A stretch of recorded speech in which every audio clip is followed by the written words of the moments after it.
my mom forced me to go to a talent show at TSU where Curtis Blow was the judge, supposed to be the judge.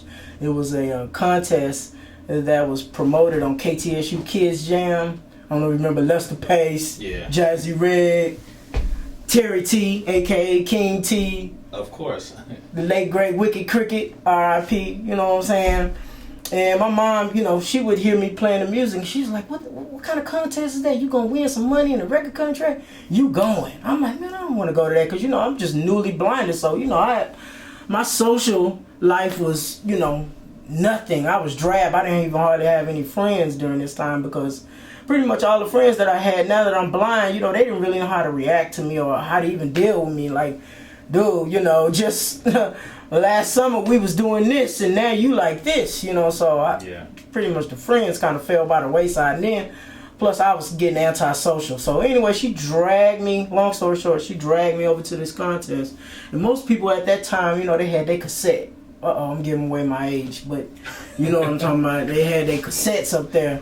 I came up there with my drum machine. I had quarter-inch plugs and everything. It was like, you know, boys was playing their tapes. I was looking where I could hook up and play my sequences and stuff. So everybody was like just thoroughly impressed. You know, they was just like, whoa, bro, come in with the beats, you know. And surprisingly enough, K Reno was at that same contest. And I remember, I tell this story all the time. I know last time I talked to him about this story, he was like, oh man, don't tell that story. But the promoter of the contest, he was like, hey, do y'all anybody got any problems with this dude being in the contest? You know, like, hey, well, they gonna give him, you know, is he gonna win because he blind, or they gonna feel sorry, or they gonna root for him, or, you know, do y'all feel any kind of way? They was asking the other people that was in the contest. Mm-hmm. And K Reno was like, we don't care if you handicapped or whatever. Everybody get chopped up around here. To that effect, you know. I don't know if it was those words, but he was like, everybody can get it. We don't give a damn. Let that nigga in, what? So, yeah, that same contest was Devin the Dude. Of course, he wasn't called Devin the Dude. He was called the Fat Square Twister. You know what a square is. He still called that. Yeah, and he was at that show. So afterwards, you know, after everybody submitted, you know, it was like a trial before the contest. So afterwards, you know, I'm unhooking my stuff. My mom was up there and everything. So, you know, I felt like really weird. You know, I got my mom up here. Anyway, so Dev was like, yo, dude, I seen you with the drum machine. That shit is dope. You know, he just started talking to me. You know, if you know Dev, he's super sociable. He'll talk to anybody, you know. He just, you know, a social butterfly kind of guy. So, cool, dude. Yeah, absolutely. So he was just like, man, can you make, man, and matter of fact, he was rapping off of an instrumental of I Wanna Be Your Man by Roger Troutman and Zapp. And he did a rap. He was doing his whole rap off the instrumental of that. He was like, man, can you put some boom behind my behind that beat? Can you rock a beat with this sample I got? I was like, yeah. He was like, well, shit, what's up? I was like, man, I stay right around the corner. He was like, you want to go get a beer? I said, a beer? I said, man, you know, I don't drink beer. He was like, well, what's up? Let's go. We could have won the thing. We don't even know. We just left because there was so many performers. And, man, the rest is like history, bro. I mean, you know, he had been telling Jugg, he said, man, I got this blind dude over here. He be making beats, bro. Come on over here, man. You need to come through here. So he kept, you know, Jugg was kind of like, and, you know, because Dev came from East Texas. He was, he had been here in Houston during, like, part of his school years, but then they moved to East Texas, Texarkana, for a while, and then he came back, and he said his goal was to come get a record contract in a Cadillac.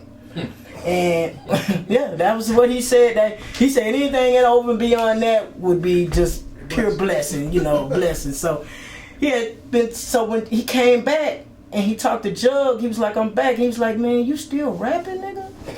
Like, nigga, you still into that rap shit? He was like, yeah, man, nigga, come on over here. I got this nigga over here doing beats, this blind nigga. He had been telling him that for like months. And he wouldn't come. He was kind of like, man, you all over there doing that bullshit. So he finally came through. And when he came through, it was on and popping. He was like, oh, shit. Okay, I didn't know y'all was doing like that. I had like I'll never forget, I had a Technique 1200. I had a Newmark mixer, a Yamaha RX drum machine. I had a Pioneer stereo amp with the house speakers. Wow. I had a realistic mic in the closet with some headphones. Radio Shack back. And man, if I tell you, we was Closet Productions. I had a Tascam cassette 4-track. And I had some high bias tapes. Yeah, I remember that shit. I used to have my mama come in there and hit play or hit record while we in the closet. Clothes up in there, nigga breathing on each other. You ready? We rapping on the same mic at the same time. Damn. So we was doing it like that when Jugg came up. I mean, yeah, that was the rest was history after that. It just grew after that. So how did y'all catch the attention of Rap-A-Lot? I knew. Okay, so during this time, by this time, remember I told you I pretty much went blind. Sight was pretty much gone. Graduated high school, and I took off and went to college, man. I went to Prairie View A&M for almost 2 years, 3.5 semesters. And while I was up there, I met a guy who raps, Damien, rest in peace, Nodos, my man DJ Def Jam Blast. I don't know if y'all, that's another H-Town legend, DJ.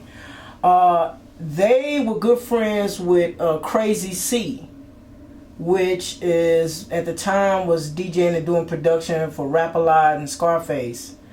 So, by knowing those guys, I ended up meeting Crazy C. And after we finished our cassette, we did like a little 5-song demo. We took some pictures, wrote a bio, put it together in like a folder, and I gave it to Crazy C. And I mean, it was like immediately we got, we was thinking that, we got like several of them put together, like, little press kits or whatever. We got several of them put together, and that was the first one we sent out. We didn't even get a chance to send off any more after that. And Lil J actually called the nigga on the phone. I was actually didn't think it was him, at first, but then I was like, who? I said, who? He's like, oh yeah, how Jay talk. Yeah, I got a hold of one of y'all's tapes, man. What's up? And so that's how we was introduced to Rap-A-Lot through Crazy C. I gave Crazy C a cassette, a demo.